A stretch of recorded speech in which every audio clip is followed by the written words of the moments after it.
தமிழ் ஜனம் குடும்பத்தினருக்கு வணக்கம்.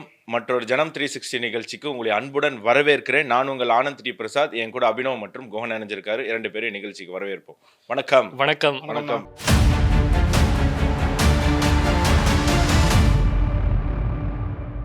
நல்லா இருக்கீங்களா? தமிழ்நாடு எப்படி இருக்குன்னு ஒரு கேள்வி கேட்டதுக்கு, நீ என்ன ஃபாரின்ல இருக்கியா, தமிழ்நாடு எப்படி இருக்குன்னு கேட்குறேன்னு ஒருத்தர் நேத்து போட்டிருந்தாரு. அண்ணா, நான் ஒரு நாள் சென்னையில் இல்லை, வெளியூர் போயிருந்தேன். அதனால சென்னையெல்லாம் எப்படி இருக்கு, தமிழ்நாடு எப்படி இருக்குன்னு கேட்டேன். கோச்சிக்காதீங்க. ரைட்டு. இவ்வளவு பவ்யமா பதில் சொல்றீங்க. ஆனா உங்களுக்கு நிறைய ஆட்டிடியூட் இருக்காமே. இல்ல, உண்மைதான். எனக்கு கொஞ்சம் ஆட்டிடியூடு திமிரெல்லாம் இருக்கு. அதனால அவர் சொல்றது உண்மைதான். லைஃப்ல யாருடைய ஒரு வாய்ப்பையுமே தட்டி பறிக்கல. இன்னொன்னு, நம்ம இன்னொருத்தங்களை நம்ம முன்னாடி முதுக குனிய வைக்கவும் விடலை. நம்மளும் யாரும் முன்னாடி முதுக குனிஞ்சது கிடையாது. நீங்களாம் என் கூட ரொம்ப காலமாக பழகுறீங்க. எனக்கு ஆட்டிடியூட் ஈகோ இருக்குன்னா நீங்கள் திருநாள் என் கூட பழகி இருக்க மாட்டீங்க. எங்கேயோ தூரத்தில் இருந்துக்கிட்டு வீடியோவில் பார்த்துக்கிட்டு இவனுக்கு ஆட்டிடியூட் இருக்குது அப்படின்னு 1-2 பேர் நினச்சாங்கன்னா ஒன்றும் தப்பு கிடையாது. அவங்க அப்படி நினைக்கிறதுல எனக்கு வருத்தமும் கிடையாது. ஆக்சுவலி இதை எப்படி பார்க்குறேன் அப்படின்னா, செல்ஃப் கான்ஃபிடென்ஸை சில நேரம் அரகன்ஸ்ன்னு நிறைய பேர் புரிஞ்சுக்கிறாங்க. ஏன் அப்படின்னு சொன்னால், செல்ஃப் கான்ஃபிடென்ஸ் இருக்கிறவங்க சாதாரணமாக இருக்கக்கூடிய மனிதர்களை விட சில நேரம் அசர்ட்டிவாக சில விஷயங்களை சாதிச்சு காட்டிடுவாங்க. நம்மளும் சினிமாவில் நடிக்கிறவங்க, கிரிக்கெட் பிளேயர்ஸ்லாம் நெருங்கி பார்த்துருக்கவே மாட்டோம். ஆனால் இவனுக்கு எவ்வளோ திமிரு பார்த்தியா, நம்மளே 1000 தடவை கமெண்ட் பண்ணியிருப்போம். அதே மாதிரி நம்மளை பற்றி 2 பேர் சொல்கிறாங்க அப்படின்னா, ஆனால் எத்தனையோ பேர் நம்மளை பற்றி பாசிட்டிவாக சொல்கிறாங்க. நேரில் பார்க்கும்போது அவங்க நம்மகிட்ட வந்து பேசுகிறாங்க. பேசும்போது அவங்களுக்கு புரியும் நமக்கு இருக்கா. என்னை கேட்ட ஆட்டிடியூட் திமிரெல்லாம் பிரச்சனை கிடையாதுங்க. ஈகோ இருக்கக்கூடாது. இத்தனை வருஷம் நீங்கள் என் கூட பழகுறீங்க. என்னை நேரில் நிறைய பேர் பார்த்து, சப்ஸ்கிரைபர்ஸே வீடியோ பார்த்துட்டு அப்புறம் என்கிட்ட நேரில் வந்து பேசியிருக்காங்க. அவங்களுக்கெல்லாம் தெரிஞ்சிருக்கும் ஈகோ இருக்கா இல்லையா அப்படின்னு. ஸோ கமெண்ட்ஸ் வரும். பாசிட்டிவான கமெண்ட்ஸை நம்ம எடுத்துக்கணும். நெகட்டிவான கமெண்ட்ஸ் நம்மளால் அது திருத்த முடிஞ்சால் திருத்திக்கணும். நமக்கு இல்லாத ஒரு விஷயத்த ஒருத்தர் குறையா சொல்கிறாரு அப்படின்னு சொன்னால் அதை கண்டுக்காமல் நம்ம கடந்து போகணும் அப்படிங்கிறது உங்களுக்குமே நான் சொல்லிக்க விரும்புகிறேன். ஸோ முதல் டாபிக் என்ன? முதல் டாபிக் தமிழக அரசியலில் பரபரப்பான டாபிக். அது என்னன்னா, இபிஎஸ் நோ, மு.க. ஸ்டாலின் எஸ், திமுகவில் இணைந்த ஓபிஎஸ். பரபரப்புங்கிறீங்க. நான் ஒரே ஒரு கேள்வி கேட்குறேன். பிரேமலதா வந்து திமுக கூட்டணியில் போய் சேர்ந்தாங்களே, அது உங்களுக்கு ஞாபகம் இருக்கா? அது அவங்களுக்கு முதல்ல ஞாபகம் இருக்காங்கிறதே ஒரு பெரிய கேள்வி. ஏன்னா அன்னைக்கு இதே மாதிரி தான் எல்லா ஊடகமும் பரபரப்பு பப்பரப்பான்னு போயிட்டே இருந்தாங்க. நான் என்ன சொன்னேன், இது 2 மணி நேரம் பிரேக்கிங் நியூஸ் தான். 2 மணி நேரம் 1வது நிமிஷம் இது இல்லை அப்படின்னு. இதுக்கு அதை விட கம்மி வேலிடிட்டி. 1/2 மணி நேரம் பிரேக்கிங் நியூஸ் தான். 31வது நிமிஷம் இது வந்து பிரேக்கிங் நியூஸே கிடையாது, இது பரபரப்பே கிடையாது. தமிழகம் அடுத்த விஷயத்தை நோக்கி போகும் அப்படிங்கிறத நம்ம புரிஞ்சுக்கணும். இன்றைக்கும் சவுத்தில் இவர் ஏன் திமுக சேர்க்குது? திமுகவுக்கு பாரம்பரியமாகவே தேவர் ஓட்டு கம்மி. நம்மளுடைய சர்வேலேயே பார்த்தோம் அப்படின்னு சொன்னால், எம்பிசி இந்த தடவை அதிமுக பக்கம் பயங்கரமாக சாயறாங்க. அதாவது என்டிஏ கூட்டணி.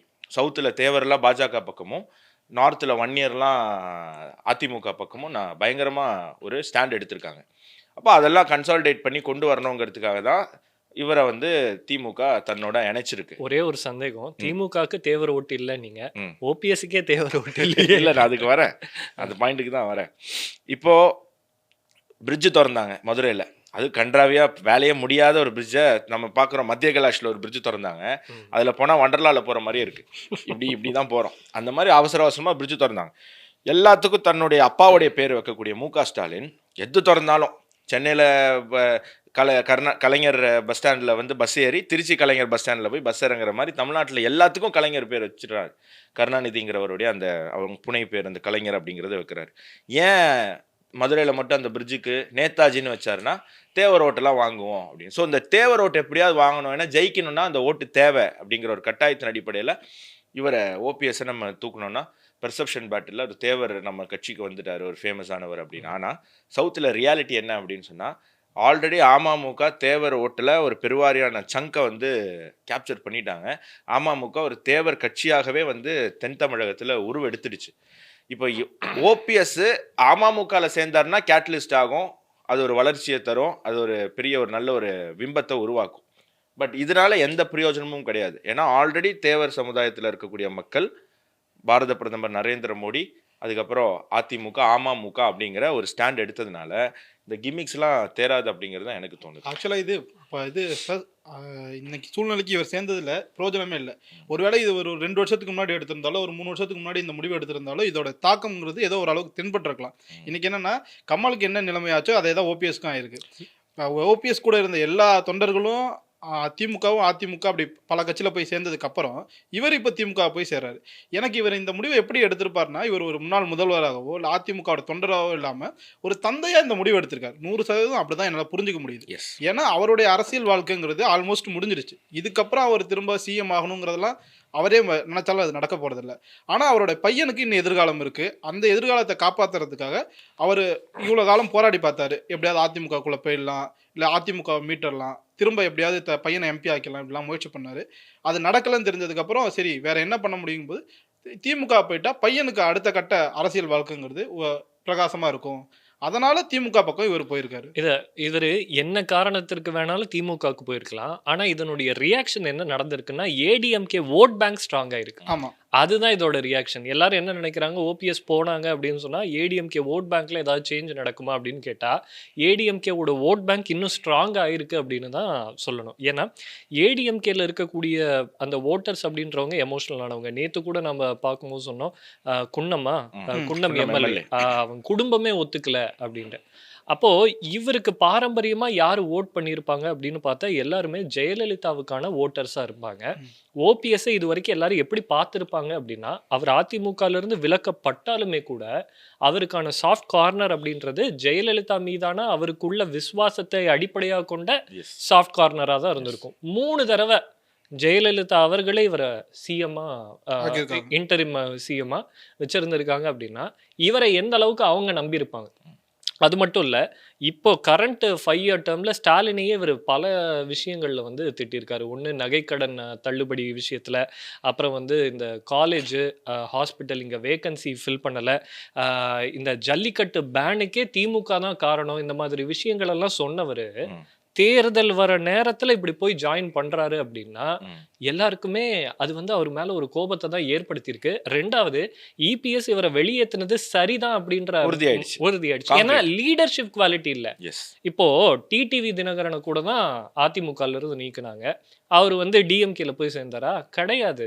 தன்னுடைய அரசியல் எதை பற்றியது அதிமுகல இல்லைன்னாலும் தன்னுடைய அரசியல் திமுகவிற்கு எதிரானதுன்றதை உணர்ந்து அவர் ஒரு கட்சி ஆரம்பிச்சார். சசிகலா திமுகல போய் சேர்ந்தாங்களா? இப்ப அவங்க தனி கட்சியா ஆரம்பிச்சிட்டாங்க. அததான் சொல்றேன். அப்போ இவரும் ஒரு லீடரா இருந்தா என்ன பண்ணிருக்கணும், தனி கட்சி ஆரம்பிச்சு ஏடிஎம்கேவோட கூட்டணிக்கு வந்திருந்தா இவருக்கு மரியாதை கிடைச்சிருக்கும். இல்ல டீசெண்டா ரிட்டையர் ஆயிருக்கணும். அவரோட பையனை வச்சு ஒரு கட்சி ஆரம்பிச்சிருக்கலாம். மாறா இவரே போய் சரண்டர் ஆகிறது அப்படின்னு சொல்றது இவர் மீதான மரியாதையை குலைத்து விட்டது என்னன்னா அப்படின்னு தான் தர்ம சொல்லணும். யுத்தம்ங்கிறது ஆல்மோஸ்ட் ஆ, நீர்த்து போய் ஒரு மாதிரி கன்றாவியா ஆயிடுச்சு. தர்ம யுத்தம் அன்னைக்கு சோஷியல் மீடியாவில் கொஞ்சம் இருந்தது தான். இப்போ நீங்கள் இதை சொல்லும்போது ஒரு விஷயம் சொன்னீங்க, இபிஎஸ் அவர்களை வந்து இது வந்து அவருக்கு ப்ளஸ்ஸாக மாறி இருக்கு. இபிஎஸ் இத்தனை காலம் நான் ஓபிஎஸ்ஸை சேர்த்துக்க மாட்டேன்னு ஒத்த காலில் நின்றது நியாயமாயிடுச்சு. ஓபிஎஸ் அதிமுகவுக்கு துரோகி அப்படிங்கிறது உறுதியாயிடுச்சு. ஏன்னா ஜெயலலிதாவை வந்து திமுக என்னெல்லாம் பேசியிருக்கு. நம்ம அதாவது ஜெயலலிதா அவர்கள் புடவைய உருவி இருக்கு. பிசிக்கலா, நான் சொல்றது மென்டலா என்னென்னமோ பேசியிருக்காங்க. இது வந்து 2ஆம் கட்ட 3ஆம் கட்ட தலைவர்கள் பேச்சு கிடையாது. கருணாநிதி அவர்களே ரொம்ப கேவலமா சட்டசபையிலையும் சரி வெளியிலையும் சரி ஜெயலலிதா அவர்களை விமர்சனம் பண்ணியிருக்காரு. ஸ்டாலின் ஜெயலலிதாவுக்கு நெருக்கமா இருந்த நம்ம சசிகலா அவர்களுடைய குடும்பத்தில் இருக்கக்கூடிய பெண்களை பற்றி இன்னைக்கு செந்தில் பாலாஜி திமுகவில் இருக்காரு. ஆனால் அப்போ செந்தில் பாலாஜி அதிமுகவில் இருக்கும்போது ஸ்டாலின் அவர்கள் தேர்தல் பிரச்சாரத்துக்கு போகும்போது அந்த செந்தில் பாலாஜியும் சசிகலா அவர்களின் குடும்பத்தில் இருக்கிற ஒரு பெண்ணையும் ஜெயலலிதாவுக்கு ரொம்ப நெருக்கமான 2 பேரையும் இணைச்சு ரொம்ப கேவலமாக பேசுனது முதலமைச்சர், இன்றைய முதலமைச்சர் பேசியிருக்காரு. நம்ம தீப்பொறி திருமுகம் இல்லாட்டி வந்து சிவாஜி கிருஷ்ணமூர்த்தி கிடையாது, மு.க. ஸ்டாலின் பேசியிருக்காரு. ஸோ இந்த அளவுக்கு ஜெயலலிதாவை விமர்சனம் பண்ண, எல்லா விதத்துலையுமே துரோகம் பண்ண, உபதிரவம் பண்ண ஒரு கட்சியில் போய் ஓபிஎஸ் சேர்ந்திருக்காரு அப்படின்னும் போது, ஓபிஎஸ் நான் தனிப்பட்ட முறையில் அது அவருடைய சுதந்திரம். ஆனால் இத்தனை நாள் நான் அதிமுகவை மீட்கணும், நான் அம்மாவுடைய ஆட்சியை நான் தான் திருப்பி கொண்டு வருவேன்னு சொன்னதெல்லாம் வேஸ்ட் ஆகிடுச்சு, அதை தூக்கி குப்பையில் போட்டுருச்சு அப்படிங்கிறது ஒரு பக்கம். இதில் இன்னொரு ஆஸ்பெக்ட் இருக்குது. நான் சொன்ன மாதிரி ஓபிஎஸ் அரை மணி நேரம் சப்ஜெக்ட் தான், அரை மணி நேரம் கழித்து மக்கள் கடந்து போயிடுவாங்க. உண்மையான லூசர் யார் இந்த ஒட்டுமொத்த சினாரியோவில்? உண்மையான லூசர் யார் அப்படின்னு பார்த்தீங்கன்னா திருப்பி டிவிகே விஜய் தான். விஜய்க்கு என்னென்ன வாய்ப்பு இருந்தது, கூட்டணியில் யாரெல்லாம் கொண்டு வதற்கான வாய்ப்பு இருந்தது? அமமுக இருந்தது, அமமுக போகல. டிஎம்டிகே இருந்தது, விஜயகாந்த் கட்சி, அவங்களும் போகலை. அதற்கப்புறம் ஓபிஎஸ்ஸை கொண்டு போகிறதுக்கான வாய்ப்பு இருந்தது, ஓபிஎஸும் போகல. காங்கிரஸை 2ஆக உடைத்து கொண்டு வர்றதுக்கான வாய்ப்பு இருந்தது, காங்கிரஸ் போகல. விசிகாவை கொண்டு வர்றதுக்கான வாய்ப்பு இருந்தது, விசிகா போல. கம்யூனிஸ்ட் கட்சிகளை கொண்டு வருவதற்கான வாய்ப்பு இருந்தது, கம்யூனிஸ்ட் கட்சிகள் போல. இன்னொரு டிவிகேவே இருக்கு, தமிழக வாழ்வுரிமை கட்சி, அந்த டிவிகேவும் போல. ஸோ உண்மையாக இந்த தேர்தலில் ஒரு மிகப்பெரிய லூசர், ஒரு ஜோக்கர் அப்படின்னு சொன்னால் அது டிவிகே தான். தனித்து விடப்பட்டிருக்கு. டிவிகே வந்து அரசியல் செய்வதற்கு லாய்க்கு இல்லை அப்படிங்கிறது தொடர்ந்து நிரூபணமாகிட்டே இருக்கு. அவங்களுக்கும் ஒரு கொள்கை கிடையாது. கொள்கை உடையவர்களோ இல்லாட்டி அரசியலில் ஒரு முக்கியமான பொறுப்பு வகித்தவர்களோ அவர்களை நம்பி போல அப்படின்னும் போது, தலைவர்களே போல அப்படின்னா கண்டிப்பாக மக்களும் போக மாட்டாங்க. இருந்தாலும் ஒரு கன்சிடரபிள் நம்பர் ஆஃப் ஓட்டு வந்து டிவிகே இந்த தேர்தலில் வாங்கும் அப்படிங்கிறதுல எனக்கு மாற்று கருத்து கிடையாது. ஏன்னா தமிழகத்தினுடைய அரசியல் புரிதல் சூழ்நிலை அந்த மாதிரி இருக்குங்கிறதுனால ஒரு 15-20% வாக்குகள், அதுக்கும் மேலே கொஞ்சம் போகிறதுக்கான வாய்ப்பு டிவிகேவுக்கு இருக்குங்கிறதையும் நான் வந்து மாற்றல. ஆனால் தேர்தலில் வெற்றி பெறவும் முடியாது, பொலிட்டிக்கல் வியூகம் கிடையாது வகையில் இல்லை, தேர்தலில் வெற்றி பெறவும் முடியாது. தேர்தலில் வெற்றி பெற்று ஒரு 20-30 எம்எல்ஏ கிடைத்தாலும் அதை தக்க வைத்து கொள்ளும் அளவிற்கான கெப்பாசிட்டியும் விஜய்க்கு கிடையாது அப்படிங்கிறதையும் நம்ம புரிஞ்சுக்கணும். ஸோ விஜய்னு சொல்றவங்க இதெல்லாம் கொஞ்சம் மனசுல வச்சுக்கணும். ஆக்சுவலா இந்த விஷயத்துல உண்மையாவே ஒரு ஆளுக்கு பாதிப்பு இருக்கு. நீங்க டிவிக்கே ஒரு சைட்ல சொல்றீங்க, ஓபிஎஸ் இணைஞ்சதுல வேற யாருக்கு பாதிப்பு இருக்குன்னு நீங்க நினைக்கிறீங்கன்னா திமுகவுடைய தொண்டர்களுக்கு தான். நான் சரி திமுகவில் இணைஞ்ச அதிமுகல இருந்து இதுக்கு முன்னாடி யாரெல்லாம் இணைஞ்சிருக்காங்கன்னு அப்படின்னு பார்த்தா அது பெரிய லிஸ்டே போகுது. சேகர் பாபுல இருந்து EV Velu, K sir, Raghupathi, Muthusamy, Rajakannappan, Senthil Balaji, Anwar Raja, Manoj Pandian, தங்கத்தமிழ் Selvan, DM Selvaganapathi, Vaithilingam, Chinnasamy, இப்போ ஓபிஎஸ் வரைக்கும் இப்படி இத்தனை பேரும் அதிமுகவிலிருந்து வந்து தொண்டர்களா இல்ல இன்றைக்கு அமைச்சர்களாகவோ முக்கிய பொறுப்புகள்ல இருக்கக்கூடிய, காலங்காலமா திமுகல வேலை செஞ்சவன வேலை வாங்குற இடத்துக்கு போயிட்டாங்க அப்படி சொல்லலாம். இப்படி எல்லா முக்கியமான பொறுப்புல யார் இருக்கான்னா அதிமுகல இருந்து வந்தவங்க. அப்போ திமுகல அடிப்படையா ஒருத்தவங்க வேலை செஞ்சுட்டே இருந்தா அவன் வேலை செஞ்சுட்டே தான் இருக்க முடியும். அவனுக்கு இந்த வாட்டி பொறுப்புல முக்கிய பொறுப்பு வாய்ப்பு கிடைக்க வாய்ப்பு இல்லை. திமுக இல்ல, இது திமுக அப்படிங்கிறது போயிடுச்சு அப்படிங்கறத பார்க்க முடியுது. திமுக தேர்தலில் தோல்வி அடைவதற்கான வாய்ப்பு, அதற்கான காரணம் இன்னொன்னும் கூடுதலாக வந்திருக்கு. நம்ம கருத்து கணிப்பு எடுக்க போகும்போது ஒரு சில மாவட்ட செயலாளர்களிடம், திமுகவினுடைய மாவட்ட செயலாளர்களிடம் பேசுவதற்கான வாய்ப்பு கிடைச்சிது. நமக்கு தெரியும், ஒரு அமைச்சரை விட திமுக மாவட்ட செயலாளர் அப்படிங்கிறது ஒரு பவர்ஃபுல்லான போஸ்ட். அப்படி இருக்கும்போது அதில் சில பேர் நம்மக்கிட்ட தெரிவித்த வருத்தம் என்னன்னா, தலைமை என்ன சொல்லிடுச்சு, இந்த தேர்தலில் பணம் இல்லாதவர்கள் ஒதுங்கிடுங்க, நாங்கள் பணம் இருக்கிறவங்கள கொண்டு வரோம், அவங்க தேர்தலில் நிற்கட்டும், பணம் செலவு பண்ணட்டும், ஜெயிக்கட்டும், உங்களை எல்லாரையும் நாங்கள் பார்லிமெண்ட் எலெக்ஷனில் நாங்கள் உங்களுக்கு செய்ய வேண்டியதை செய்கிறோம், அதுக்கப்புறம் வாரியம் இருக்குது, அது இருக்குது, லொட்டு இருக்குது, அது இதுன்னு இருக்குது, உங்களை நாங்கள் கவனிச்சுக்கிறோம், ஆனால் எம்எல்ஏ தேர்தலில் பணம் இருக்கிறவங்க வந்து போட்டிட்டுட்டோம், அவங்க ஜெயிக்கட்டும், தயவு செய்து மற்றவங்களாம் பிரச்சனை பண்ணாதீங்க அப்படின்னு சொல்லியிருக்காங்க. அதற்கு திமுகவில் இருக்கிற எல்லாரும் ஒத்துக்கவும் செஞ்சுக்கிட்டாங்க. ஆனால் திமுக தலைமைக்கு தெரியாத ஒரு விஷயம் என்ன அப்படின்னா, அப்படி ஒத்துக்கிட்டவங்க தேர்தலில் வேலை செய்யறதுக்கும் ரெடி இல்லை. நீ பணம் இருக்கிறவங்களை கூட்டிட்டு வரதானே, அவனே ஜெயிச்சுப்பானே அப்படிங்கிற மாதிரி ஒரு மெத்தன போக்கு திமுக தொண்டர்கள் மத்தியில வந்திருக்கிறத நம்மளால உணர முடியுது. முழுக்க முழுக்க பண பலத்தை நம்பி மட்டுமே 100% பணத்தை நம்பி மட்டுமே திமுக தேர்தலை சந்திக்குது. அது எந்த அளவுக்கு வெற்றி தரும் அப்படிங்கறத பொறுத்து. இதுவே என்னன்னா, நீங்க யாரு காசு இருக்கோ அவங்களுக்கு சீட்டு, அது கட்சியில இருக்கா இல்ல அதெல்லாம் முக்கியம் இல்லை, காசு இருந்தா உனக்கு சீட்டு, அவன் வேலை செஞ்சுப்பான். தொண்டர்கள் அடிப்படையா அவங்களுக்கு தெரிஞ்சு போச்சு, இதுக்கு நம்ம எதுக்கு வேலை பார்த்துக்கிட்டு, அந்த மனநிலைக்கு மேல் மட்டத்தில் இல்லைனாலும் கீழே இருக்கக்கூடிய தொண்டர்களுடைய எண்ணம் அதுதான் இருக்கு. 2026 சட்டமன்ற தேர்தல் தமிழகத்தை பொறுத்தவரை தொகுதி வாரியாக தேர்தல் நடக்கும். ஒரு பேன் தமிழ்நாடு வேவ்ன்றது ஒன்று கிடையாது. எனக்கு திமுக வேண்டாம் அப்படிங்கிறது இருக்குது, பட் அதை ரெண்டாக பிரிஞ்சிருக்கிறதுனால அது எந்த அளவுக்கு பலமாக இருக்குங்கிறது நமக்கு தெரியல. அதனால் ஒவ்வொரு தொகுதியாக தான் தேர்தல் முடிவாக போகுது. அந்த தொகுதியில் போட்டியிடக்கூடிய வேட்பாளர்களுடைய தகுதி, அவங்களுடைய ஸ்கில், அவங்க டீம், இதை பேஸ் பண்ணி தான் தேர்தல் வெற்றி, யார் முதலமைச்சராக போகிறாங்க அப்படிங்கிறதெல்லாம் பொறுத்து இருக்குது. ஸோ நம்ம காத்திருப்போம், அது நேரம் வரும்போது அதை பற்றி நம்ம கூடுதலாக விவாதிப்போம். ஓபிஎஸ் நம்ம இந்த ஷோ முடிச்சு ரெக்கார்டிங் ஆகி பப்ளிஷ் ஆகிறதுக்குள்ளே மக்கள் மறந்துடுவாங்க அப்படிங்கிறதையும் நான் சொல்லிக்க விரும்புகிறேன். ஸோ நெக்ஸ்ட் டாபிக் போகலாம். அதுக்கு முன்னாடி தமிழ் ஜனம் சேனலை சப்ஸ்கிரைப் பண்ணாமல் இந்த வீடியோ பார்த்துட்ருக்கீங்க அப்படின்னா மறக்காமல் சப்ஸ்கிரைப் பண்ணிவிட்டு தொடர்ந்து இந்த வீடியோவை பாருங்கள். இதுவும் சில பேர் சொல்கிறீங்க, ஏன் கெஞ்சுறீங்க, ஏன் பிச்சை எடுக்கிறீங்க அப்படின்னு. இதுதான் எங்கள் தொழில். உங்களை சப்ஸ்கிரைப் பண்ண வைக்க வேண்டியதும், எங்களுடைய காணொளிகள் உங்களை கொண்டு வந்து சேர்க்க வேண்டியதும் என்னுடைய கடமை. அதனால் எங்களுக்கு எந்த அவமானமும் கிடையாது. உங்களுக்கு பிடிச்சிருந்தா சப்ஸ்கிரைப் பண்ணிவிட்டு தொடர்ந்து பாருங்க தான் சொல்கிறோம். ஸோ அது உங்ககிட்ட செய்யக்கூடிய வேலைக்கு ஊதியம் கேட்குறோம், அவ்வளோதான். ஆமாம், ஊதியம் பணமாகவும் கேட்கல, எதுவாகவும் கேட்கல. ஒரு இன்ஸ்டிடியூஷன், தமிழ் ஜனம் அப்படிங்கிறது ஒரு மூமெண்ட். இன்னைக்கு ஆனந்த் இருப்பாங்க, நாளைக்கு இருக்க மாட்டான், இல்லாமல் போகலாம். பட் இது தொடர்ந்து ஒரு விஷயத்தை தமிழகத்தில் செய்வதற்காக உருவாக்கப்பட்ட ஒரு இன்ஸ்டிடியூஷன். இந்த இன்ஸ்டிடியூஷன் 1000 ஆண்டுகள் நிலைத்து நிற்கணும் அப்படின்னா என்னால் முடிஞ்ச அளவுக்கு நான் பிச்சை எடுத்தாவது சப்ஸ்கிரைபரை சேர்த்து கொடுத்துட்டு போவேன் அப்படிங்கிறதையும் நான் சொல்லிக்கிறேன். இதில் வந்து அவமானப்பட வேண்டிய விஷயமும் எனக்கு கிடையாது. ஸோ நெக்ஸ்ட் எங்களுக்கு கிடையாது அப்படிங்கிறத சொல்லிக்கிறேன். நெக்ஸ்ட் டாபிக் பார்த்துருவோம். கேரள தேர்தல் பிரச்சாரத்திற்கு டிவிகே தலைவர் விஜய்க்கு காங்கிரஸ் அழைப்பு. அப்போ போன இதுல நம்ம பார்த்தோம் விஜயால காங்கிரஸை கூப்பிட முடியலன்னு. ஆக்சுவலி அது உண்மைதான். இப்ப கூட காங்கிரஸ் தான் விஜய வருவாரா அவரை அழைக்குது, நம்ம தேர்தலுக்கு எப்படி பயன்படுத்த முடியும்னு சொல்லி அழைக்குதே தவிர அந்த காங்கிரஸை பயன்படுத்திக்கக்கூடிய கெப்பாசிட்டி விஜய்க்கு இருக்கா அப்படின்றது இப்பவும் எனக்கு கேள்விக்குறியாக தான் இருக்கு. இல்லை, டிவிகேவும் காங்கிரஸும் எவ்வளோ மானங்கட்டவங்க அப்படிங்கிறது இதுலேருந்து புரியுது. தமிழ்நாட்டில் தீய சக்தி திமுகவுக்கு எதிராக டிவிக்கே வேலை செய்யுது. அந்த தீய சக்தி திமுகவுக்கு ஒட்டு சக்தியாக இருக்கிறது காங்கிரஸ்.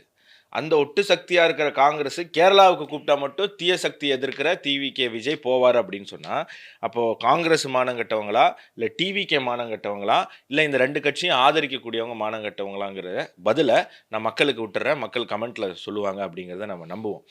டிவிகே விஜய் வந்து கேரளாவில் போய் பிரச்சாரம் பண்ணுறதுனால கேரளாவில் என்ன விதமான ஒரு மாற்றம் ஏற்படும்னா, ஒரு 1/2% 1% ஓட் ஸ்விங்கை விஜயால் அங்கே உருவாக்க முடியும். ஏன்னா அங்கேயுமே சில ஜென்சிஸ் வந்து அங்கே கொஞ்சம் அரசியல் ஐடியாலஜிக்கலாக ஃபைட் பண்ணுவாங்கன்னு சொல்லிட்டு இருந்தாங்க. பட் அதெல்லாம் இப்போ டைல்யூட் ஆகி கொஞ்சம் கொஞ்சமாக அந்த சினிமா மோகம் அப்படிங்கிற ஒரு விஷயமும் அங்கே இருக்கக்கூடிய இளைஞர்கள் மத்தியில் வந்திருக்கு அப்படிங்கிறத பார்க்க முடியுது. இருந்தாலும் பெரிய அளவில் இல்லை, இன்னும் இளைஞர்கள் ஐடியாலஜிக்கலாக இருக்கிறத நம்மளால் பார்க்க முடியுது. அப்போ ஒரு 1/2% இப்படி அப்படி ஒரு ஸ்விங்கை கொண்டு வரலாம். காங்கிரஸுக்கும் இங்கே எப்படி தமிழ்நாட்டில் வந்து திமுகவுக்கு எதிரான ஆன்டி இன்கம்பன்சி அதிகமாக இருக்கும், கேரளாவில் கம்யூனிஸ்டுக்கு எதிரான ஆன்டி இன்கம்பன்சி அதிகமாக இருக்குது. ஆனால் அங்கேயுமே ஒரு 3 கார்னர் ஃபைட்டு.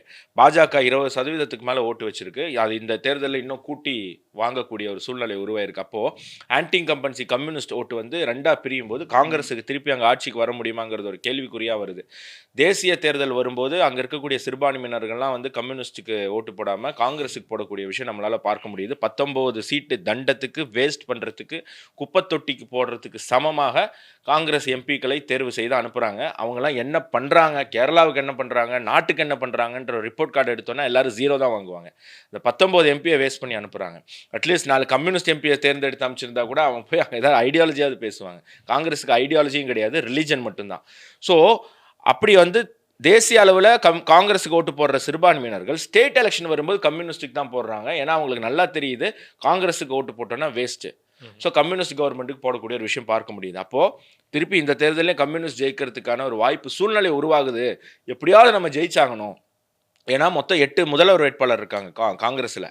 ஸோ அந்த 8 பேருக்குமே நான் முதல்வர் ஆகணுங்கிற ஆசை இருக்கிறதுனால எப்படியாவது பண்ணணும்னா அதில் கேசி வேணுகோபால் எப்படியாவது விஜயை கூட்டிகிட்டு வந்து நான் தான் 8 பேரில் சிறந்த முதல்வர் வேட்பாளர் அப்படின்னு காட்டுறதுக்கு முயற்சி பண்ணுறாங்க.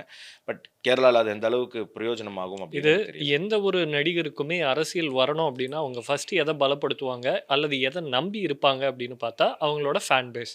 அதுக்கு தான் இந்த ரசிகர் மன்றம் அந்த மாதிரிலாம் வச்சுக்கிறது. ஸோ கேரளாவில் இந்த கேரளா விஜய் ஃபேன்ஸ் கிளப் அப்படின்னு ஒன்று, அதே போல் all Kerala Thalapathy Vijay fans club welfare association சொல்கிறாங்க. இந்த மாதிரி அமைப்புகள் கொஞ்சம் வலிமையாக இருக்குது. ஸோ அதாவது அந்த அமைப்பு ரீதியில் ஃபேன்ஸுன்ற ரீதியில் வலிமையாக இருக்குது. அந்த கட்டமைப்பை நம்ம பயன்படுத்திக்கலாம் அப்படின்றது காங்கிரஸினுடைய திட்டம் அப்படின்னு சொல்கிறாங்க.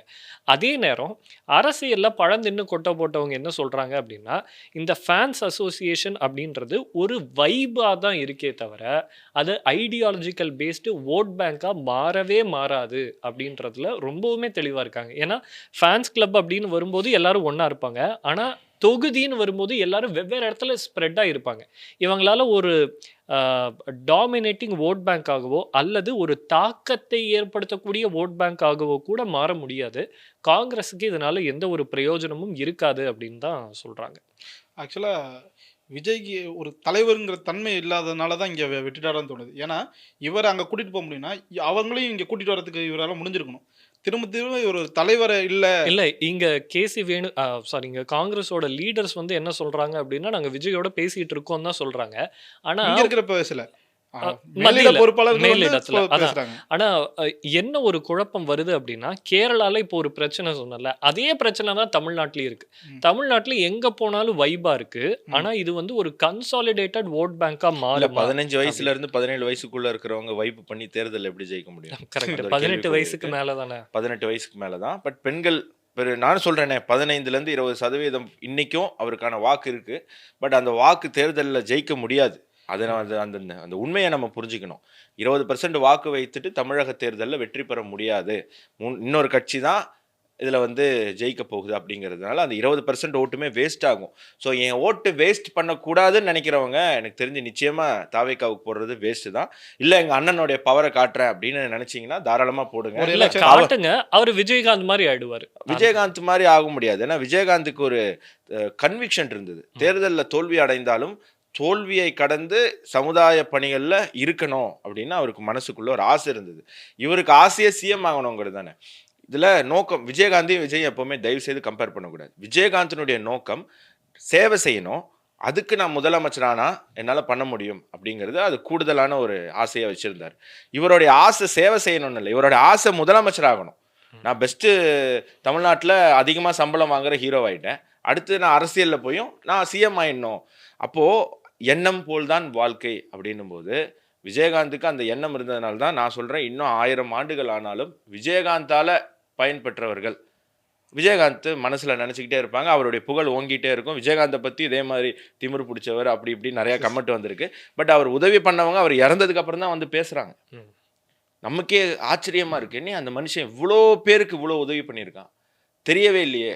உயிரோடு இருக்கும்போது இந்த மக்கள் அவரை கண்டுக்கவே இல்லையே, அவரை வந்து ஒரு வாய்ப்பு கொடுத்துருக்கலாமே, அந்த வாய்ப்பே கொடுக்கலையே அப்படிங்கிற வருத்தம் நமக்கு ஏற்பட்டது எப்போ அவர் இறந்து போனதுக்கு அப்புறம். ஏன்னா அவர் அந்த மாதிரி ஒரு வாழ்க்கையை வாழ்ந்தவர். விஜய் அப்படி கிடையாது. விஜய் உயிரோடு இருக்கும்போது எவ்வளோ உதவி பண்ணியிருக்கலாம், ஆனால் எந்த உதவியும் அவர் பண்ணதில்லை அப்படி யாருமே சொன்னதும் இல்லை. இல்லை அது மட்டும் இல்லை, இவங்க வந்து ஒரு இமேஜ் பில்டிங் இதில் ட்ரை பண்ணுறாங்க, அதுவும் ஃபெயிலியர் ஆகுதுன்னு தோணுது. ஏன்னா ராஜ்மோகன் வந்து ஒரு மேடையில் சொல்கிறாரு, விஜய் அவர்கள் நான் பார்த்தேன், அவர் வந்து ஒரு சாம்பார் சாதம் ரச சாதம் சாப்பிட்டு முடிச்சுக்கிறாரு, ஏன்னா இப்படி சாப்பிட்றீங்க அப்படின்னு கேட்டேன். அதுக்கு அவர் சொன்னார், பிரதர் நீங்கள்லாம் சின்ன வயசில் நான்வெஜ் சாப்பிட்டு வளர்ந்துருப்பீங்க, நான்லாம் சத்துணவு சாப்பிட்டே வளர்ந்தேன்னு என்கிட்ட சொன்னார் விஜய். அதுக்கு அடுத்து அதோட அப்படியே எக்ஸ்டென்ஷனாக விஜயோட பழைய வீடியோ போடுறாங்க. அதில் விஜய் அவர்களே சொல்கிறாரு, நான் வந்து நான்வெஜ் பிரியன், டெய்லி எனக்கு நான்வெஜ் வந்து தேவை, நான்வெஜ் தான் சாப்பிடுவேன், செவ்வாய்க்கிழமை வெள்ளிக்கிழமை வீட்டுல நான்வெஜ் கூடாது அப்படின்ட்டாங்க, அதனால ஷூட்டிங்ல நான்வெஜ் சாப்பிடுறேன். அவர் தமிழ்நாட்டுல சில சேனல்லாம் இருக்கு, அவர் செப்பலை அவரே எடுத்தார், அவர் பேண்டை அவரே மாட்டினார், அவர் சட்டையை அவரே போட்டார், அவர் காலால் அவரே நடந்தார். அவங்க தானே பண்ணிக்கலாம். இல்ல உண்மையா வேல்யூபிளா ஏதாவது பண்ணாதான் அது காலத்துக்கும் நிலைத்து நிற்கும். விஜயகாந்த் அந்த மாதிரி எக்கச்சக்கமா செஞ்சிருக்காரு, விஜய் அப்படி செஞ்சது கிடையாது. சோ விஜயும் விஜயகாந்தையும் தயவு செய்து கம்பேர் பண்ணாதீங்க. இல்ல விஜயகாந்த் வந்து கட்சி ஆரம்பிச்சிட்டு பண்ணல, அவர் பண்ணிட்டு இருந்தாரு, அதுக்கப்புறம் தேவையின் அடிப்படையில் அவர் கட்சி ஆரம்பிச்சாரு. இல்ல அவருடைய காலேஜ் ஆண்டாள் அழகர் காலேஜ் ஏன் லாஸ் ஆச்சுன்னு தெரியும், நிறைய பேருக்கு ஹெல்ப் பண்ண போய். ஆனா விஜய் மும்மொழி கொள்கையை எதிர்த்துக்கிட்டே அவர் வந்து ஒரு ஸ்கூலை நடத்தியிருக்காரு. அதே மும்மொழி கொள்கையை அதிக ஃபீஸ் கொடுத்து கத்துத்தர ஒரு ஸ்கூலை வந்து அவர் நடத்திட்டு இருந்தாரு அப்படின்றதையும் நம்ம பாருங்க. இன்னொன்னு கவனிக்கணும், விஜயனுடைய ஆரம்ப கட்டத்தில் அவருக்கு உதவி பண்ண விஜயகாந்த் நடிச்சாரு. விஜயகாந்த் பையன் இன்னைக்கு சினிமாவில் நடிக்கிறாரு. விஜய் என்ன உதவி பண்ணாரு? பாஜக ஒரு படத்துல ஒரு கேமியோ, இவருடைய அப்பா படம் சுக்ரன் ஒரு படத்துல இவர் கேமியோ பண்ணார்ல. உனக்கு வாழ்க்கையே தந்தவர் விஜயகாந்த்.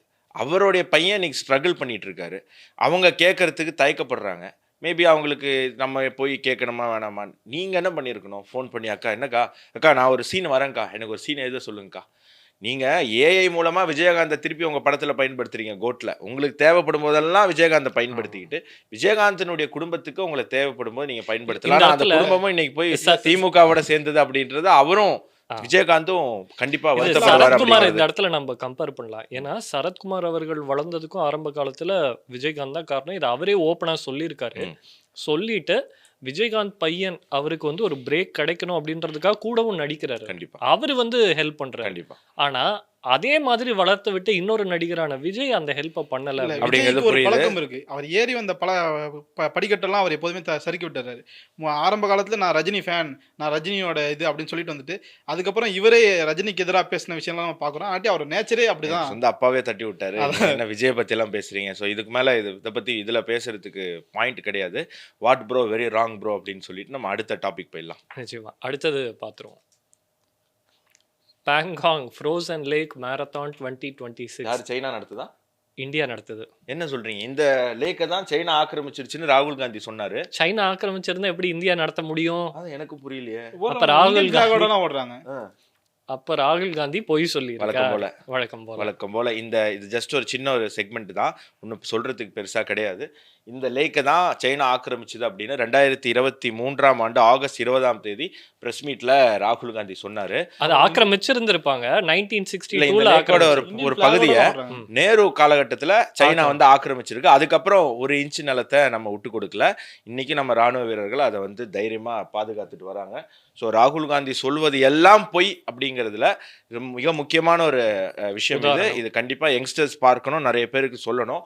இந்த லேக்கை தான் வந்து சைனா ஆக்கிரமிச்சது அப்படின்னு ராகுல் காந்தி சொன்னாரு. பட் இது இன்னும் இந்தியாவுடைய கண்ட்ரோல்ல தான் இருக்கு. இந்தியா வந்து அங்க ஒரு மேரத்தான் வருஷம் நடத்தும், இந்த வருஷமும் நடத்தியிருக்கு அப்படிங்கிறத நம்ம சொல்லலாம். ஸோ நெக்ஸ்ட் டாபிக் பார்த்தோம். ஒரு ரீல்ஸுக்கு 25,000 அவதூறு பரப்ப இளைஞர் காங்கிரஸ் தீவிரம். அதாவது இந்த ஏஐ சம்மிட்னு நினைக்கிறேன், அந்த சம்மிட்டை பற்றி அவதூறாக நீங்கள் ஒரு கண்டென்ட் போட்டிங்க அப்படின்னா உங்களுக்கு ஸ்பாட் பேமெண்ட் 25,000 யூபிஐ, அதாவது மத்திய அரசு கொண்டு வந்ததில் டிஜிட்டல் டிரான்சாக்ஷன், அதில் டிஜிட்டல் முறையில் நாங்கள் வந்து இந்த ப்ராபகேண்டாவை கிரியேட் பண்ணுவோம் அப்படின்னு காங்கிரஸ் சொல்கிறாங்க. ஏஐக்கு மட்டும் இல்லை, பொதுவாகவே அவங்க இப்போ கடைசி கொஞ்சம் காலமாக இந்த எலெக்ஷன் நெருங்குறதுனால பல்வேறு விதமான அவதூறுகளை தொடர்ந்து பரப்பிட்டே இருக்காங்க. அப்படி பரப்புறதுக்கு அவங்க இன்ஃப்ளூயன்சர்ஸை கையாளுறாங்க. இந்த குற்றச்சாட்டு ரொம்ப பெருசாக வந்துட்டே இருக்கு. நம்மளும் பல சோஷியல் மீடியா பார்க்குறோம், பல இன்ஃப்ளூயன்சர்ஸ் வந்து மறைமுகமாக இந்த விஷயத்துக்குலாம் எதிராக, நான் ஒரு காமனான ஆடியன்ஸை இதை நான் எதிர்க்கிறேங்கிற மாதிரி வீடியோ போடுறாங்க. இதுதான் இப்போ வெளிவர அப்படி நான் பார்த்தது என்னன்னா, இந்த வீடியோவை இந்த விஷயத்தை எக்ஸ்போஸ் பண்ணது இன்ஃப்ளூயன்சர்ஸ் தான். ஏன்னா அவங்க இன்னைக்கு மோடியையும் இந்தியாவையும் வச்சு பார்க்குற லெவலே வேற லெவல்ல இருக்கு. இந்த மாதிரி ஒரு மெசேஜ் வரும்போது அவங்களுக்கு அதிர்ச்சியா இருக்கு. என்னடா நல்லா இருக்கிற ஒரு விஷயத்த இப்படி காசு கொடுத்து தப்பா பேச சொல்றாங்களே அப்படின்னு. அவங்க மூலமா தான் இந்த விஷயமே எக்ஸ்போஸ் ஆயிருக்கு. சொல்லப்போனா கண்டென்ட் கிரியேட்டர்ஸ் இதை வச்சு கண்டென்ட் பண்ணிட்டாங்க. எனக்கு 25,000 வேண்டாம், எனக்கு இந்த கண்டென்ட் தான் வேணும். இல்ல, நீ ஒரு விஷயம் நல்லா புரிஞ்சுக்கணும். இது எல்லா கட்சியும் பண்ணும். இன்ஸ்டாகிராம் இன்ஃப்ளூயன்சர்ஸுக்கு பணம் கொடுக்கறது எல்லா கட்சியும் பண்ணும். பாஜகவும் பண்ணும், காங்கிரஸும் பண்ணும், திமுகவும் பண்ணும், திரிணாமுல் காங்கிரஸும் பண்ணும், எல்லா கட்சியுமே பண்ணும். ஸோ இது வந்து இன்னைக்கு ஒரு மார்க்கெட்.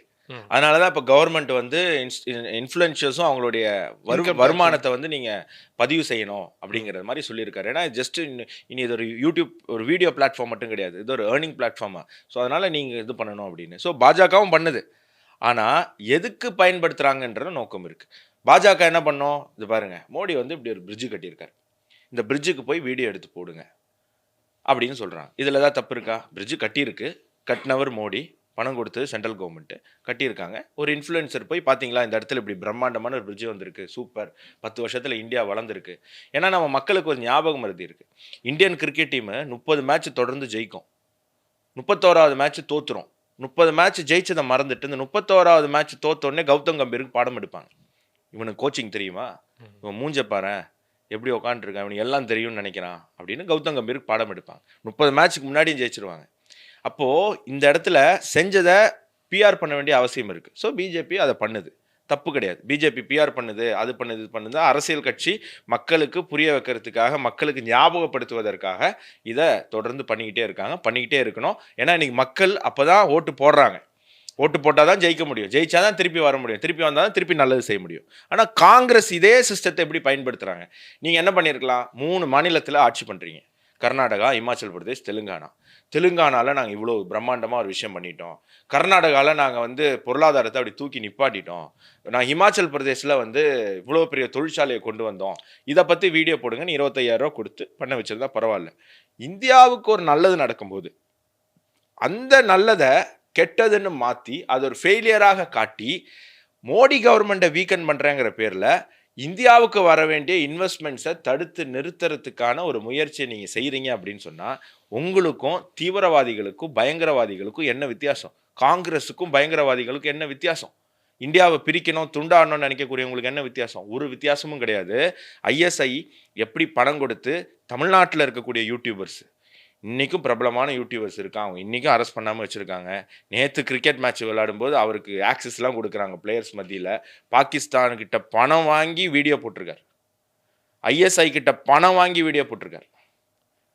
ஆனாலும் ஏன் விட்டு வச்சுருக்காங்கன்னு தெரியல. எனக்கு அது ஒரு கோவம் சென்ட்ரல் கவர்மெண்ட் இன்ஸ்டிடியூஷன்ஸ் மேலே. ஸோ அப்படி இருக்கிறவங்க என்ன பண்றாங்க? ஸோ இது வந்து காங்கிரஸே வந்து ஒரு பயங்கரவாத இந்தியாவுக்கு எதிரான ஒரு அமைப்பாக திருப்பி திருப்பி ப்ரூவ் பண்ணிக்கிட்டு இருக்கு. நல்ல வேளை நீங்க சொன்ன மாரி இந்த காலத்து ஜென்ஸீஸ் பணத்தை கடந்து தேசத்தை காதலிக்கிறாங்க, நேசிக்கிறாங்க. இந்த தேசத்தினுடைய வளர்ச்சியில நாமும் ஒரு பங்கா இருக்கணும். நாடு வளருது அப்படிங்கிறத நம்புறாங்க. அத பார்க்குறாங்க. அதை ஒத்துக்கிறாங்க. அந்த வளர்ச்சியில நாங்களும் பங்கா இருக்கணும்னு நினைக்கிறாங்க. அப்படின்னும்போது அரசியல் ரீதியா என்ன வேணா நம்ம சண்டை போடலாம். நாட்டை எங்கேயுமே விட்டு கொடுக்க கூடாது. ஒருவேளை பாஜகவை விமர்சனம் பண்ணணும்னு சொல்லி வீடியோ காசு கொடுத்திருந்தா கூட இவங்கெல்லாம் பண்ணியிருக்கலாம். ஆனா நீ நாட்டுக்கு எதிராக பண்ணணும்னும் போது அந்த பாஜக பிடிக்காதவங்க கூட இதை எக்ஸ்போஸ் பண்றாங்கல்ல. ஸோ இவங்களுக்குலாம் ஒரு பெரிய சல்யூட். அவங்க பாதத்துல நான் என்னைக்குமே உங்களுக்கு வந்து நன்றி இதோட சொல்றேன். நீங்க நாட்டை காப்பாத்திருக்கீங்க அப்படிங்கிறத நான் சொல்ல விரும்புறேன். இதோட எக்ஸ்டென்ஷனா நான் ஒரு விஷயத்தை பார்க்குறேன். நடிகர் பிரகாஷ் ராஜ் அவர்கள் வந்து இந்த இஷ்யூ வந்த அதே நாள் அவர் வந்து ஒரு போஸ்ட்டை ஷேர் பண்றாரு. அந்த போஸ்ட்ல என்ன சொல்லியிருக்கு அப்படின்னு சொன்னா, மோடி அவர்கள் சொன்னாராம், இந்த மாதிரி நான் ஸ்கூல் படிக்கும்போது நான் வந்து ரோபோ தயாரிச்சேன், அதுக்கு வந்து எனக்கு மெடல் எல்லாம் கொடுத்தாங்க அப்படின்னு சொல்லிட்டு, இதை பத்தி உங்க கருத்து என்ன அப்படின்ற மாதிரி நக்கலா அவர் வந்து ஒரு பதிவு போட்டிருந்தாரு. இப்போ இந்த போஸ்ட்டை படிச்சாவே எல்லாருக்கும் தெரிஞ்சிடும் அது ஃபேக் நியூஸா தான் இருக்கணும். மோடி சொல்லியிருந்தா மோடி பொய் சொல்றாரு, மோடி சொல்லலைன்னா அது ஃபேக் நியூஸ். ஏன்னா அவரு 1960 படிச்சிருப்பாரு. அப்ப ஏது ரோபோட்டிக்ஸ், இது நமக்கு தோணும் இல்லையா? இப்போ மோடி இந்த மாதிரி பொய் சொல்ற அளவுக்கு மோடி அவர்கள் வந்து விவரம் தெரியாதவரும் கிடையாது. ஸோ நாம வந்து ஒரு தாட்டி ஒரு ஃபேக்ட் செக் மட்டும் பண்றோம். பார்த்தா சில ஹேண்டில்ஸ் மட்டும் அந்த குறிப்பிட்ட ட்வீட்டை வேணும்னே உருவாக்கி ஷேர் பண்ணியிருக்காங்க. எந்த ஒரு மேஜர் நியூஸ் மீடியாலையும் அப்படி ஒரு செய்தியே வரலை. ஸோ என்ன நடந்திருக்கு அப்படின்னா, இந்த ஏஐ சம்மிட்டை இவங்க அசிங்கப்படுத்தணும்னு நினச்சாங்க, முடியலை. அப்போ இந்த ஏஐ சம்மிட்லேருந்து மக்களை எப்படி டைவர்ட் பண்ணுறது அப்படின்னா, மோடி அவர்கள் பற்றின ஒரு பொய்யை சொல்லி அப்படியே அவரை அவமானப்படுத்த ட்ரை பண்ணோம் அப்படின்னா இந்த விஷயத்த மறந்துடுவாங்க அப்படின்றது கணக்கு. இதை வந்து நம்ம எக்ஸ்போஸ் பண்ணோன்னே திடீர்னு பார்த்தா பிரகாஷ் ராஜ் அவர்கள் தன்னுடைய அந்த பதிவை டெலிட் செய்து விட்டார். டெலிட் பண்ணிட்டாரா? டெலிட் பண்ணிட்டார். அவர் பெரிய மானஸ்தராச்சே. அது இந்த மாதிரி எல்லாம் வந்துட்டு மன்னிப்பு கேட்டாரு, டெலிட் பண்ணிட்டாரு. டெலிட் தான் பண்ணுவாரு. மன்னிப்பு அந்த அப்படி ஒரு போஸ்ட் இருந்ததுக்கான தடயமே இல்லை. சோத்துல உப்பு போட்டு திங்கிறவரா இருந்தா அவர் வந்து அதிலே கோட் ட்வீட் பண்ணி ஐ எம் சாரி, தப்பா நான் போட்டுட்டாங்க, இப்படி நடக்கல போல இருக்குங்க சொல்லி சோத்துல உப்பு போட்டு திந்திருந்தேன். இப்போ பிரகாஷ் ராஜ்னு சொன்னதுனால நான் கொஞ்சம் ஃபயர் அப் ஆகி ஒரு விஷயம் சொல்றேன். பிரகாஷ் ராஜ் ஒரு மேடையில் பேசுறாரு, உலகத்துல எல்லைகளே இருக்கக்கூடாது, பார்டர்லெஸ் உலகம் வேணும். ஜார்ஜ் சாரோஸ் சொல்றது பார்டர்லெஸ் சொசைட்டி. பிரகாஷ் ராஜ் வீட்டுக்கு எவ்வளோ பெரிய ஹைட்டில் செவரு கட்டியிருக்காரு தெரியுமா? உன் வீட்டுக்கு நீ செவரு கட்டுவ, தோட்டத்துக்கு, ஆனால் நாட்டுக்கு செவரு இருக்கக்கூடாதா? இது என்ன போங்கு? இது என்ன போங்கு? உங்க வீட்டுக்கு செவரு இருந்தா நாட்டுக்கு செவரு வேணாமா வேண்டாமா? நீங்க நல்லா ஹைட்டா கட்டிடுவீங்க செவரை, உங்க ஃபார்ம் ஹவுஸ் எல்லாம் சுத்தி எல்லையை போட்டு கவர் பண்ணிடுவீங்க. சரி, இன்னொன்னு நான் வரேன். பிரகாஷ் ராஜ்னு சொன்னதுனால ரீசெண்டா வேடன் அப்படிங்கிற ஒரு பாடகர், சில ஜென்சியெல்லாம் வரைய புரட்சி பாடகர் அப்படின்லாம் சொல்றாங்க. அது கேரளா பாதி மியூசிக் காப்பி தான், லிரிக்ஸ் மட்டும் இவர் ஏதோ எழுதியிருக்காரு, இதுலேருந்தோ எடுத்து அவர் சொந்தமாக எழுதியிருக்காரு. பயங்கரமாக புரட்சி, சமத்துவம், சமூக நீதியெல்லாம் அப்படி தலையெல்லாம் உள்டாடி பெல்ட்டியெல்லாம் அடிச்சு, பார்த்தீங்களா மைக்கு பெல்ட்டியெல்லாம் அடிச்சு வரும் அவருடைய பாடல்களில். சமூக நீதி, சம உரிமை அப்படி பெல்ட்டி அடிச்சுட்டு வந்து கும்ஃபுலாம் பண்ணும். கல்யாணம் பண்ணார் இப்போ தான் 2 நாள் முன்னாடி. பெரிய ஒரு காலனிக்குள்ளே அவருக்கு வீடு, ஹவுசிங் காலனி, எல்லாம் பங்களா வீடுகள் தான் இருக்குது. கேட்டு பூட்டிட்டாங்க, ப்ரெஸ்ஸு பொதுமக்கள் யாரையும் அலோவ் பண்ணல. அவருக்கு பிடித்த ஒரு 4-5 நண்பர்கள், ஒரு 7-8 குடும்பத்தினர் கம்யூனிட்டிக்குள்ள. இல்லை, நான் என்ன கேட்குறேன், சமூக நீதி, சமத்துவ, சம உரிமைனா கல்யாணத்துக்கு வர எல்லாருக்கும் உரிமை இருக்குல்ல. பசிக்கிறவனெல்லாம் வந்து நீ சோறு போட்டிருக்கலாம்ல, சம்பாதிக்கிறீங்கள நிறையா, பசியில் எத்தனையோ பேர் இருக்காங்கல்ல, அவங்களெல்லாம் கூப்பிட்டு கல்யாணம் வாங்க, சமூகமாக சேர்ந்து பண்ணுவோம். அப்போ உங்களுக்குன்னு வரும்போது எல்லாரும் செவரு ஒரு காலனிக்குள்ள எல்லாம் காம்பேக்டாக பண்ணுவீங்க, பூட்டி வச்சுருவாங்க. இதே இன்னொரு இதில் வந்து பண்ணாங்க அப்படின்னு சொன்னால் அதை குறை சொல்லுவீங்க. So hypocrites. பிரகாஷ் ராஜ், வேடன் போன்றவங்களாம் ஹிப்போக்ரிட்ஸ். அதை புரிஞ்சுக்கணும். இவங்க சொல்கிறதெல்லாம் கேட்டு ஃபயர் விடாதீங்க, நாளைக்கு நீங்கள் அவமானப்பட்டுருவீங்க. பிரகாஷ் ராஜ், வேடன் பேசுகிறதெல்லாம் எடுத்து இன்ஸ்டாகிராம் ஸ்டேட்டஸாக வச்சிங்க அப்படின்னு சொன்னால் அதை விட உங்களுக்கு நாளைக்கு பெரிய அவமானமே கிடையாது. அதெல்லாம் பண்ணாதீங்க அப்படிங்கிறத இளைஞர்களுக்கு, குறிப்பாக இளைஞர்களுக்கு நான் சொல்லிக்க விரும்புகிறேன். வேடன் போன்றவர்கள், பிரகாஷ் ராஜ் போன்றவர்கள் நம்மளுடைய ஹீரோஸ் கிடையாது. நம்மளுடைய ஹீரோஸ் இந்தியாவுக்கு எதிராக ஒருத்தர் வந்து பேச சொல்லும்போது பேச மாட்டேன்னு மறுத்தவங்க தான் நம்மளுடைய ஹீரோ.